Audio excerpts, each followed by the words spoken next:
ole kitchen cabinet man tlom chi thasi nal si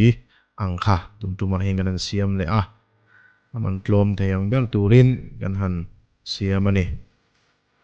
tichuan ti hian kan siam chuaka material le work char si singria sang kwa in kawain kan complete saka chumia chon sink le chimney le granite thi atel lova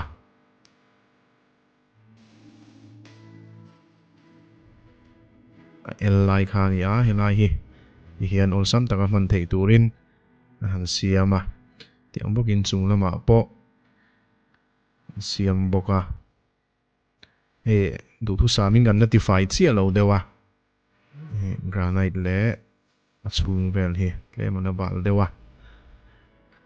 hi chimney ani a 60 cm ani a chakop mai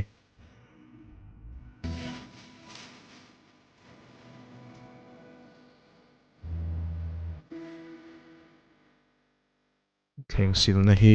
ngai hianin pull down kan han da a ol sam khop mai tlenga cabinet han sang dewa po da ila